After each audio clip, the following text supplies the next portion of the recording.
তাহলে আজকে কি শিখলাম? ইবাদত করব একজনের, তিনি কে?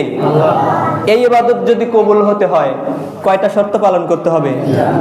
1 নাম্বার হালাল রুজি, 2 নাম্বার রাসূলের অনুসরণ, 3 নাম্বার নিয়ত সঠিক হতে হবে এবং সন্তুষ্টি অর্জন করতে চাবো কার? আল্লাহ।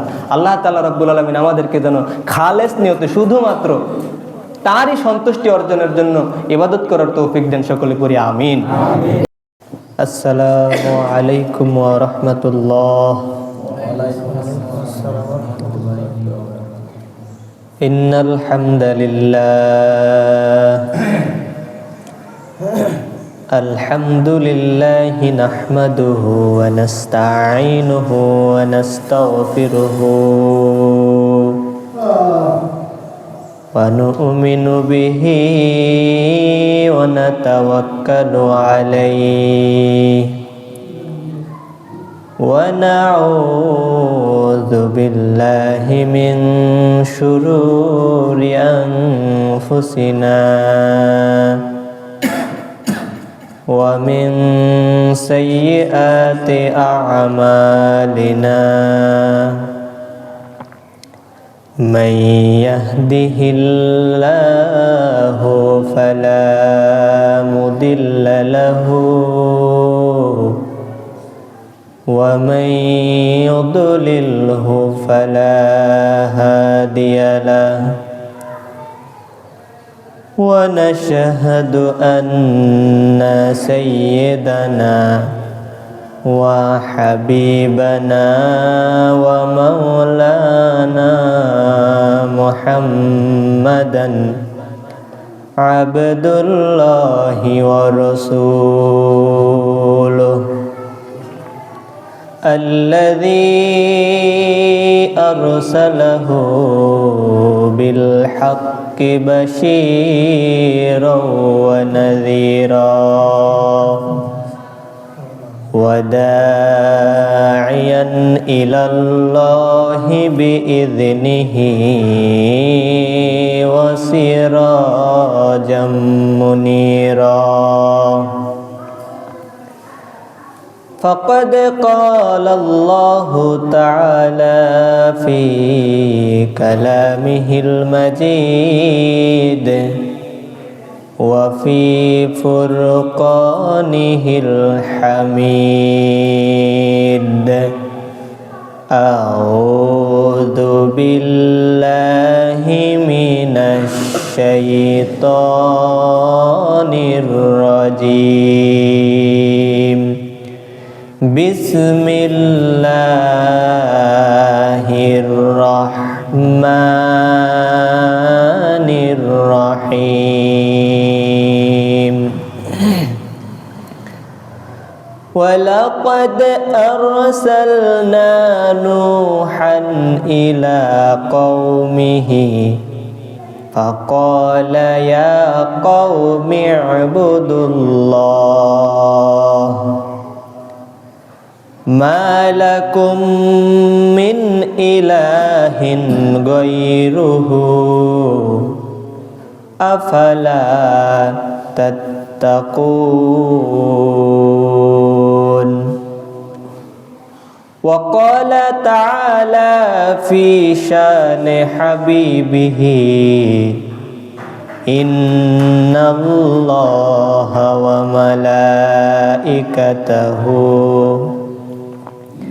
يصلون على النبي يا أيها الذين آمنوا صلوا عليه وسلموا تسليما اللهم صل على سيدنا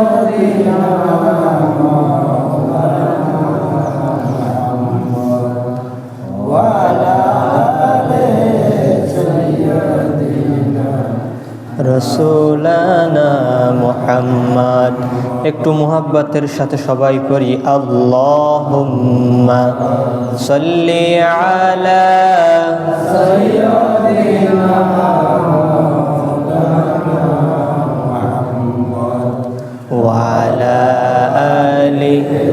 سيدنا حبيبنا محمد ওগো তায়েফের মাটি ধন্য তুমি ধন্য তুমি বিশ্ব নবীর কদম চুমি আল্লাহুম্মা সাল্লি আলা সাইয়্যিদিনা মাওলানা মুহাম্মদ ওয়া আলা আলি সাইয়্যিদিনা শাফিআনা মুহাম্মদ। আলহামদুলিল্লাহ, প্রশংসা করছি সেই মহান প্রতিপালকের দরবারে, যে আল্লাহ তাআলা হাজারো ব্যস্ততা প্রতিকূলতাকে উপেক্ষা করে জুমার দিন, পবিত্র দিনে আমাদের সবাইকে আগে আগে মসজিদে আসার সুযোগ দানে ধন্য করলেন। সেই রবের শানে কৃতজ্ঞতা চিত্তে বুলন্দ আওয়াজে সকলেই পড়ছি আলহামদুলিল্লাহ, এবং লাখো কোটি দরুদ সালাম বিশ্ব মানবতার মুক্তির দেশারি আমাদের পেয়ারা হাবিবের প্রতি সবাই পেরি সাল্লাল্লাহু আলাইহি ওয়াসাল্লাম। প্রিয় সুধী, এই পৃথিবীটা যে ক্ষণস্থায়ী, আমার আপনার এই যে পথ চলা, এটা কিন্তু যে কোনো সময় থেমে যেতে পারে। এরকম অনেক উদাহরণ কিন্তু আমাদের সামনে রয়েছে। এই যে আমেরিকাতে সম্প্রতি একটা ঘটনা ঘটেছে, আপনারা হয়তো মিডিয়ার সাথে যারা কানেক্টেড, সংবাদ মাধ্যম, আপনারা হয়তো জানবেন যে একটা এরোপ্লেন এবং হেলিকপ্টার মুখোমুখি সংঘর্ষ হয়েছে এবং বিধ্বস্ত হয়ে হেলিকপ্টারের মধ্যে যতগুলো যাত্রী ছিল এবং ফ্লাইটে যতগুলো যাত্রী ছিল সবাই নিমিষেই শেষ। মানে একজনেরও আর অস্তিত্ব নেই। এখন তারা আসলে সম্ভবত ইমানদার ছিল কিনা আমরা জানি না, তবে যদি ইমানদার থেকে থাকে আল্লাহ যেন তাকে শাহাদতের মর্যাদা নসিব করেন বলে আমিন। তো এখান থেকে আমাদের শিক্ষা হলো, যে কোনো সময় আমাদের এই পথ চলা থেমে যেতে পারে। সুতরাং আমাদেরকে সব সময় প্রস্তুত থাকতে হবে।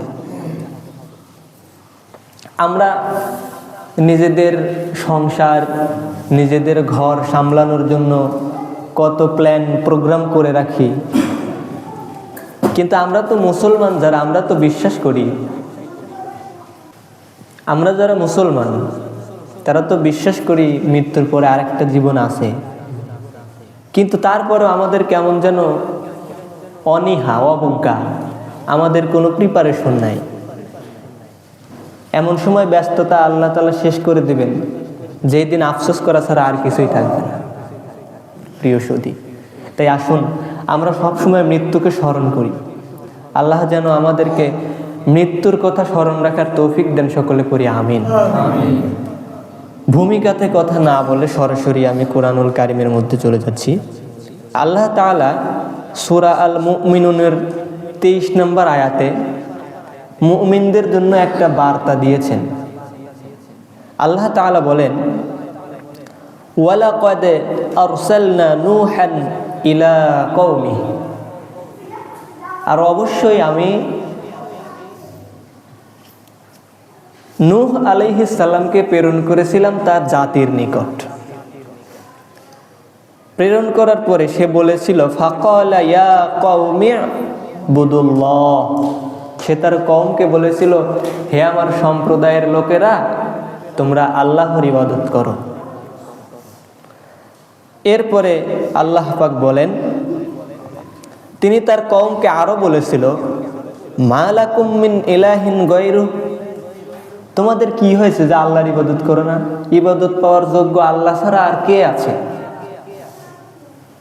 আফালা তাত্তাকুন, তোমরা কি এর পরেও খোদাভীতি অর্জন করবে না? আল্লাহর ভয় অর্জন করবে না? প্রিয় সুধী, ইমাম সুয়ুতি এই আয়াতের ব্যাখ্যায় বলেছেন, ইয়া কওমি ইবুদুল্লাহ, এখানে আল্লাহ তাআলা বুঝিয়েছেন তুতিউল্লাহ ওয়া আতিউর রাসূল। এখানে আল্লাহর আনুগত্য করতে হবে রাসূল সাল্লাল্লাহু আলাইহি ওয়াসাল্লাম যেভাবে শিখাইছে ওই রকম পদ্ধতিতে। প্রত্যেকটা নবী যুগে যুগে এসে একটাই দাওয়াত দিয়েছিল, ইবাদত করতে হবে শুধুমাত্র একজনের। তিনি কে? আল্লাহ। আল্লাহ। আল্লাহ তাআলার সাথে কোনো শরীক চলে না, প্রিয় সুধী। এজন্য সব নবীরাই এসে একই দাওয়াত দিয়েছে। এখানে একটা বিষয় দেখেন, নবীরা যে প্রকৃতপক্ষেই আল্লাহর পক্ষ থেকে পৃথিবীতে এসেছে তার কিছু প্রমাণ আপনি দেখতে পাবেন।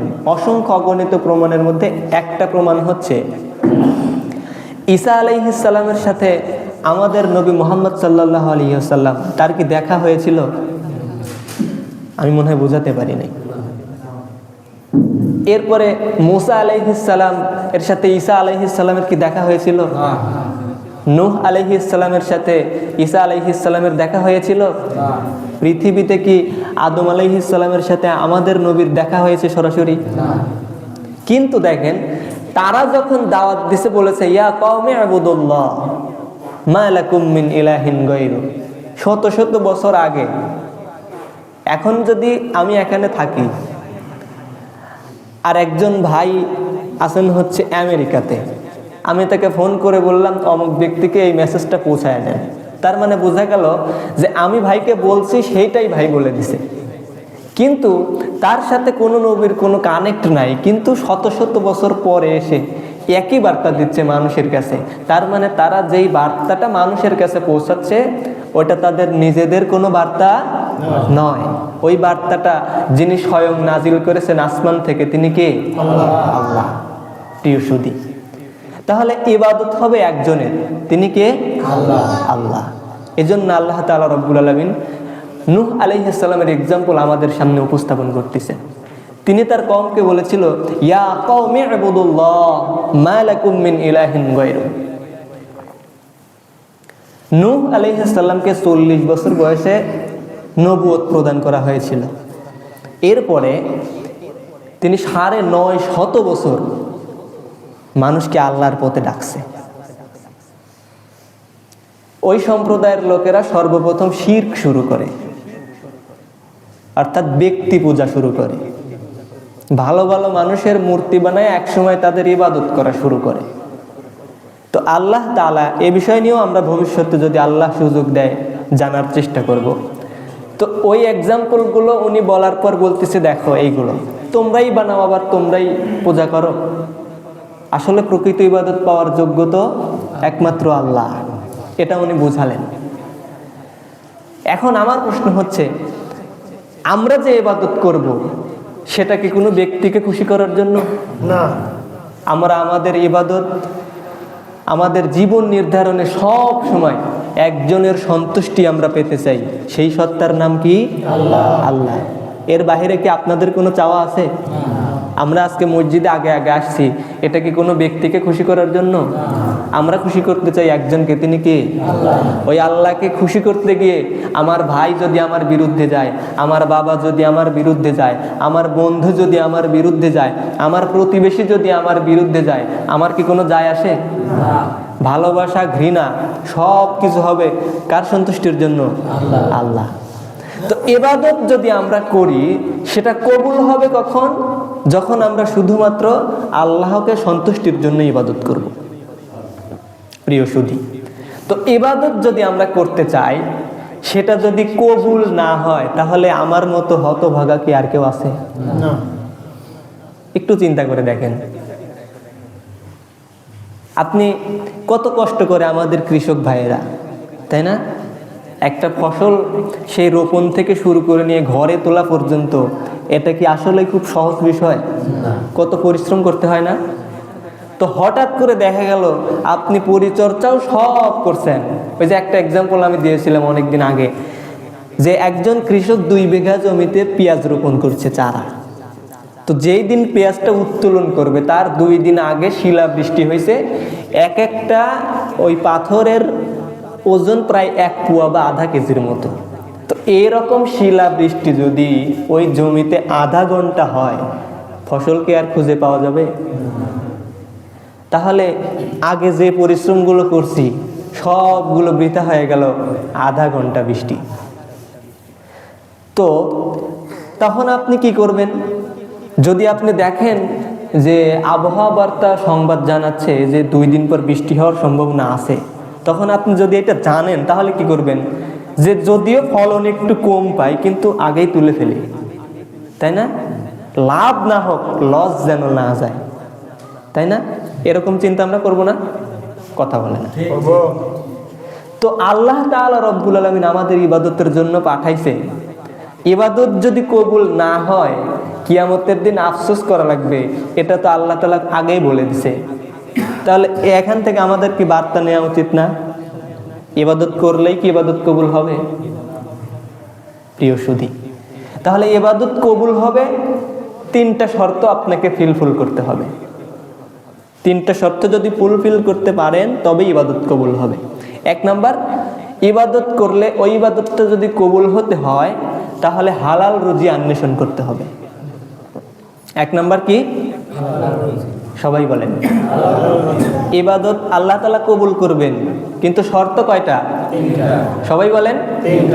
3টা। 1 নাম্বার হালাল রুজি। নবীজি বলেছেন, লা ইয়াদখুলুল জান্নাহ জাসাদুন গুযিয়া বিল হারাম। একজন ব্যক্তি যতই আল্লাহর ইবাদত করুক, যদি 24 ঘন্টাও সিজদায় পড়ে থাকে আর যদি হারাম রুজি সে ভক্ষণ করে, ওর ইবাদত আল্লাহর কাছে কবুল হবে না। ওর ওই দেহ কখনোই জান্নাতে প্রবেশ করবে না। পরে নাউজুবিল্লাহ। তাহলে আপনি ইবাদত করলেন আর হারাম খেলেন।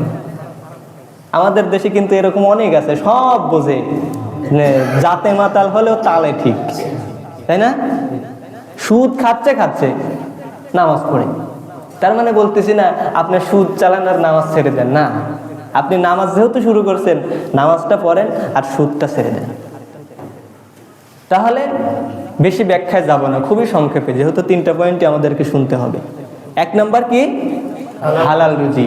ইবাদত কবুলের শর্ত 3টা। 1 নাম্বার হালাল রুজি।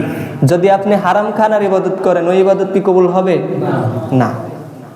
এরপরে 2 নাম্বার হচ্ছে রাসূলের অনুসরণে। এখন আপনি চাইলে যেভাবে খুশি সেভাবে নামাজ পড়তে পারবেন না। রাসূল সাল্লাল্লাহু আলাইহি ওয়াসাল্লামকে জিবরিল শিখাইছে, আর জিবরিলকে মেসেজ দিয়ে পাঠাইছে কে? আপনি যদি দ্বীন ইসলাম পালন করতে চান, নিজের বানানো নীতিতে, নিজের বানানো আইনে পালন করা যাবে? আল্লাহ তাআলা কি বলছেন? মা আতাকুমুর রাসূলু ফাখুযুহু ওয়া মা নাহাকুম আনহু ফান্তাহু। আমার রাসূল যেটা আনছে ওটা ধরো, আর যেটা নিষেধ করছেন ওইটা ছাড়ো।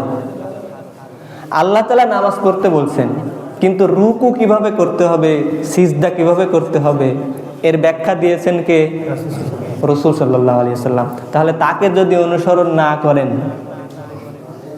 ইবাদত করতে পারবেন না। আমাদের দেশে অনেকে আছে না, মক্কায় যাওয়া লাগে না হজ করার জন্য, নিজেই কাবা বানাইছে, মুরিদদের নিয়ে কাবা তাওয়াফ করে, আর বলে এখানে তাওয়াফ করলেই তো হজ হয়, এত টাকা খরচ করে মক্কায় যাওয়ার দরকার কি? পরে নাউজুবিল্লাহ, আস্তাগফিরুল্লাহ। এরকম বিয়াদবি মনে হয় আল্লাহ বুঝে না। না, এটা কি রাসূলের অনুসরণে হচ্ছে?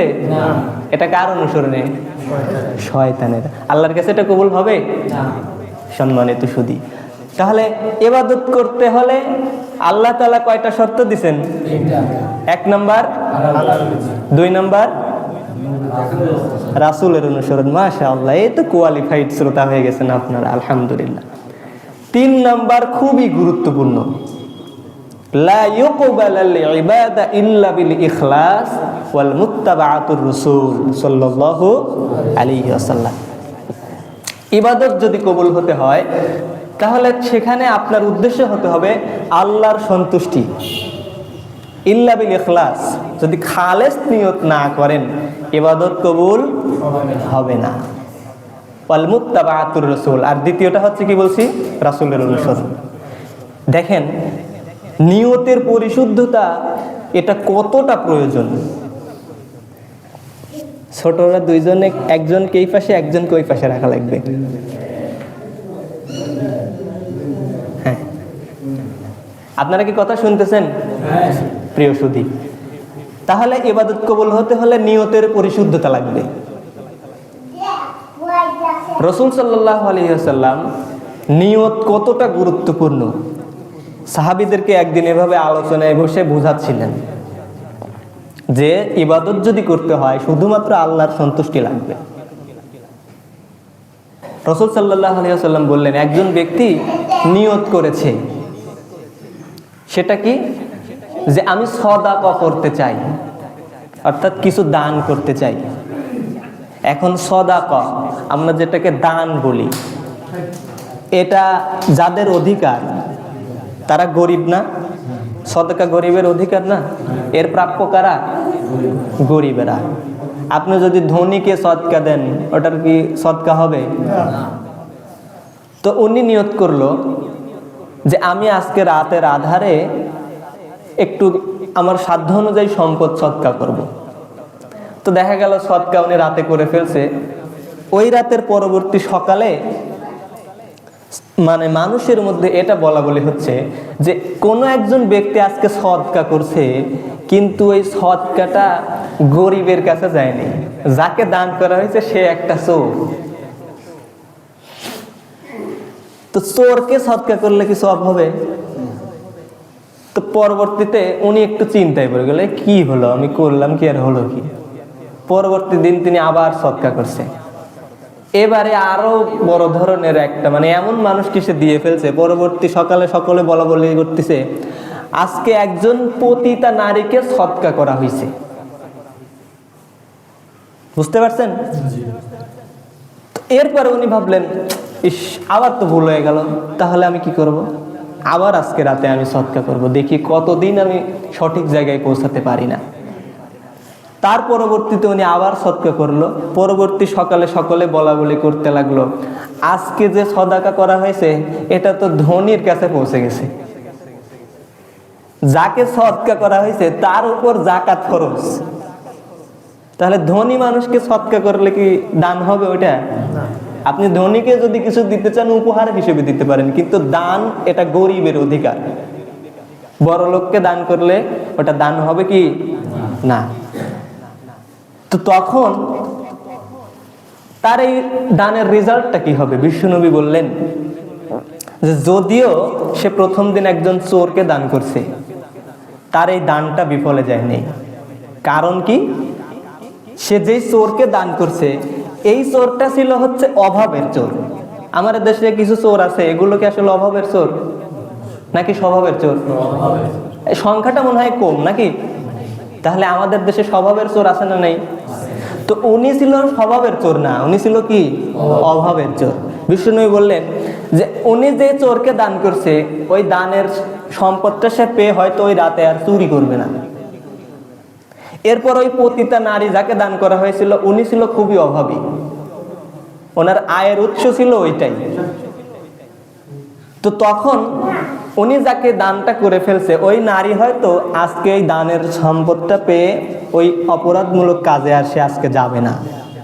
তৃতীয়ত, যে ধনীকে দেওয়া হয়েছে তার মধ্যে অনুশোচনা হবে, হারে একজন নিম্নবিত্ত মানুষ তবুও দান করতেছে, অথচ আল্লাহ আমাকে এত সম্পদ দিছে আর আমি দান করতেছি না।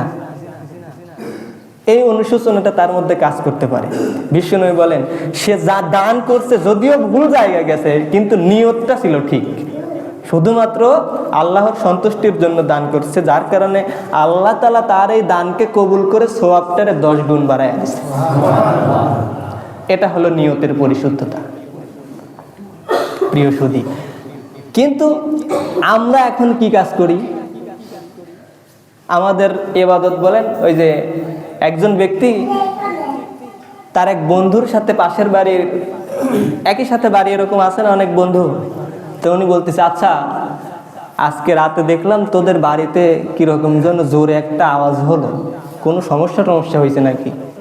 কয় তুই টের পালি কেমনে রে?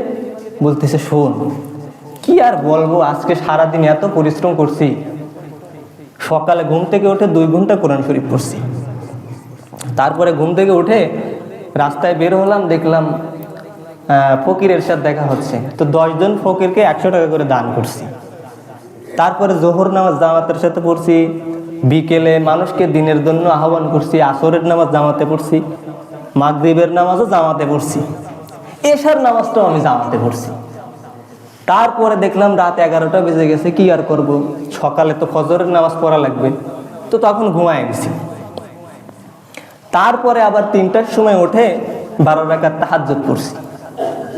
তো তাহাজ্জুদ পরে আবার 1 ঘন্টা কোরআন শরীফ পড়ে কেবলই একটু রেস্ট করব, আর দেখলাম তোর বাড়িতে কিরকম যেন শব্দ হয়েছে।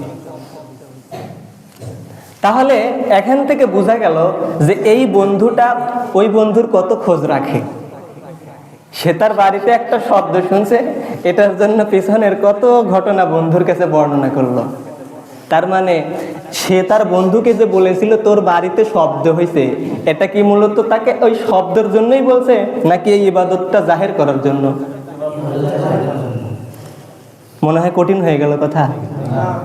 তাহলে লোক দেখানো ইবাদত করা, এটা কি আল্লাহর সন্তুষ্টির জন্য? তাহলে এটা কি আল্লাহর সন্তুষ্টির জন্য হলো না? তার মানে রাসূল সাল্লাল্লাহু আলাইহি সাল্লাম যে রীতি দিছে তার বিপরীত হয়ে গেল। এরকম ইবাদত কবুল হবে? আজকে দেখেন মসজিদ মাদ্রাসা যেখানে জানি যে কোরআনের মাহফিলগুলো হচ্ছে, মানুষ কি আসলে প্রকৃতপক্ষে হেদায়েত পাচ্ছে? এখানে আমরা অনেকে বলি যে অনেক হুজুর ধর্ম ব্যবসায়ী, আবার অনেকে বলে হুজুররাই ধর্ম ব্যবসায়ী। এটা বললে কিন্তু ভুল হবে। হ্যাঁ, এরকম কিছু হুজুর আমাদের দেশে আছে, ঠিক আছে, কিন্তু শুধু একতরফা হুজুরকে দোষ দিলে হবে? সব দোষ কি হুজুরদেরই? আপনি দেখেন অধিকাংশ ম্যাক্সিমাম প্রোগ্রামের যখন আয়োজন করা হচ্ছে, উপরে লেখা হচ্ছে কি অমুক প্রতিষ্ঠানের উন্নতিকল্পে মাহফিল করা হচ্ছে। তাহলে মূল থিম কি লেখা রয়েছে? উন্নতিকল্পে। তাহলে আপনি মসজিদ করলেন উন্নতিকল্পে, এখন মনে করেন যে কোনো একটা প্রতিষ্ঠানের উদ্যোগে মাহফিল করা হচ্ছে আর উপরে লেখা রয়েছে উন্নতিকল্পে, তার মানে কমিটির কি নিয়ত ঠিক আছে? এখন যদি কোনো মসজিদে কেউ দান করে, ওটা কি টাকাটা কমিটি পায় নাকি মসজিদ ফান্ডে জমা থাকে? তাহলে মসজিদের উন্নতিকল্পে কমিটি মাহফিলের আয়োজন করলো, আর ইমাম সাহেব যখন বক্তব্য দিবে স্টেজে উঠে, মানে বক্তা, উনি যদি টাকা নেয় তাহলে ধর্ম ব্যবসা না? আর কমিটি টাকা নিয়ে টাকার জন্য মাহফিল করতেছে, এটা ধর্ম ব্যবসা না? এটা আমি আগেও বলছি, এখনো বলি, যেই বক্তারা শুধুমাত্র বক্তৃতা দেয়াকে পেশা হিসেবে গ্রহণ করছে, আয়ের উৎস হিসেবে গ্রহণ করছে, অবশ্যই তারা ধর্ম ব্যবসায়ী। কিন্তু যেই কমিটি, যেই মাহফিল পরিচালনা কমিটি জাগতিক উন্নতিকল্পে মাহফিলের আয়োজন করে, ওরাই হচ্ছে সবচেয়ে বড় ধর্ম ব্যবসায়ী। কথা বলেন ঠিক কিনা? এরকম কমিটি তো মনে হয় আমাদের এখানে নাই, না? বাংলাদেশে কি আছে? তাহলে এরকম উন্নতিকল্পে যদি প্রোগ্রাম করেন, আল্লাহর কাছে কি এগুলো কবুল হবে? প্রিয় সুধী, তাহলে আমরা নিয়ত করব আল্লাহর সন্তুষ্টির জন্য কাজ, কিন্তু মাঝখান থেকে যা হবে ওটা হচ্ছে বোনাস পাবো। কিন্তু নিয়তি যদি করেন উল্টা পাল্টা, ওটার মাধ্যমে কি হেদায়েত হবে? না। প্রিয় সুধী, আর যে একটা মেসেজ আপনাদেরকে দিতেই হচ্ছে, সেটা হলো, সম্প্রতি আপনারা দেখেছেন বাংলাদেশে একটা সংগঠন আছে, হিন্দু মুসলিম বৌদ্ধ ঐক্য পরিষদ। নামটা শুনেন নাই? আচ্ছা বলেন তো, বাংলাদেশের সবচেয়ে বেশি বসবাসরত মানুষ যেই ধর্ম অনুসরণ করে, সেই ধর্মের নাম কি? আপনারা সবাই মনে হয় জানেন না, না? এদেশের সংখ্যাগরিষ্ঠ মানুষের ধর্মের নাম কি? 90 থেকে 95% মানুষ যেখানে মুসলমান ধর্মের অনুসারী। এখন ওনারা নাম দিছে হিন্দু বৌদ্ধ খ্রিস্টান ঐক্য পরিষদ। তাহলে সবচেয়ে বেশি বাস করে মুসলমান, আপনি বড় সংখ্যাটাকেই মাইনাস করে দিলেন, তাহলে কি ওইটা ঐক্য পরিষদ হলো? ওনারা একটা রিপোর্ট করছে, সেটা আবার ডেইলি স্টার প্রকাশ করছে 30 তারিখে, অর্থাৎ গতকালকে। আজকে কি 30 তারিখ না? তার মানে গতকালকে ওনারা প্রেস করে এটা জানাইছে যে গত 4 মাসে নাকি আমাদের বাংলাদেশে 174টা সাম্প্রদায়িক দাঙ্গা হয়েছে, এবং এই 174টা সাম্প্রদায়িক দাঙ্গায় 23 জন অমুসলিমকে হত্যা করা হয়েছে। তার মানে ওরা বোঝাতে চাচ্ছে মুসলমানরা 23 জন অমুসলিমকে হত্যা করছে গত 4 মাসে। আমাদের আশেপাশের গ্রামে অমুসলিম ভাইয়েরা নাই, তাদেরকে কি কখনো আমরা আক্রমণ করেছি? অনেক সময় অনুকূল প্রতিকূল পরিবেশ হয়েছে, তাদেরকে কি কখনো আক্রমণ করা হয়েছে? প্রিয় সুধী, তার মানে মুসলমানদেরকে ধ্বংস করার জন্য সেই ষড়যন্ত্র আগেও ছিল, এখনো চলছে। মুসলিমরা জাতিগতভাবে আমাদেরকে ঐক্য গঠন করতে হবে এখন, কিন্তু আমরা ঐক্য গঠন করব কিভাবে? আমাদের তো নিজেদের ঠেলাঠেলি শেষ হয় না, তাই না? এ ওক ঠেলে, ও ওক ঠেলে, ওর পা ধরে টান মারে, ওর চুল ধরে টান মারে। এ জাতির কপালে কিন্তু দুঃখ আছে।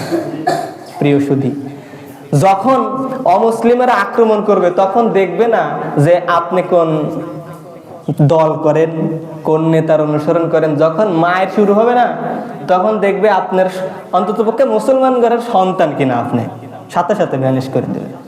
বাতিল এটাই প্ল্যান করতেছে সব সময়। আপনারা জানেন, এই যে প্রথম আলোর যে সাংবাদিকতা, হলুদ সাংবাদিকতা, এরা আমাদের বাংলাদেশের নিরপরাধ আলেমদেরকে কিভাবে জঙ্গি নাটক সাজায় ফাঁসির মঞ্চে দিচ্ছে। কত আলেমকে তাদের রিপোর্টের উপর নির্ভর করে হত্যা করা হয়েছে। সুতরাং আমরা বলতে চাই, প্রথম আলো, ডেইলি স্টার এগুলো হচ্ছে দিল্লির দ্বারা নিয়ন্ত্রিত। কথা বলেন ঠিক কিনা? সুতরাং এই পত্রিকাগুলো আমাদেরকে এখন বয়কট করতে হবে। আমরা কিভাবে ইসলাম ধর্ম পালন করব, এটা কি দিল্লির দাদাদের কাছ থেকে শেখা লাগবে? আমাদের কাছে কোরআন নাই। সুতরাং আমরা মুসলমান, আমাদের কাছে পৃথিবীর শ্রেষ্ঠ কিতাব, পৃথিবীর সবচাইতে বড় শান্তির কিতাব কোরআন আছে। এই কোরআন অনুযায়ী আমরা আমাদের দেশটাকে সাজাতে চাই। কথা বলেন ঠিক কিনা? আল্লাহ তাআলা রব্বুল আলামিন আমাদেরকে কোরআন এবং সহিহ সুন্নাহর আলোকে জীবন গড়ার তৌফিক দিক, সকলে পড়ি আমিন। তাহলে আজকে কি শিখলাম? ইবাদত করব একজনের, তিনি কে? এই ইবাদত যদি কবুল হতে হয় কয়টা শর্ত পালন করতে হবে? 1 নাম্বার হালাল রুজি, 2 নাম্বার রাসূলের অনুসরণ, 3 নাম্বার নিয়ত সঠিক হতে হবে এবং সন্তুষ্টি অর্জন করতে চাবো কার? আল্লাহ। আল্লাহ তাআলা রব্বুল আলামিন আমাদেরকে যেন খালেস নিয়তে শুধুমাত্র তারই সন্তুষ্টি অর্জনের জন্য ইবাদত করার তৌফিক দেন, সকলে পড়ি আমিন। ওয়া আখিরু দাওয়ানা আনিল হামদুলিল্লাহি রাব্বিল আলামিন।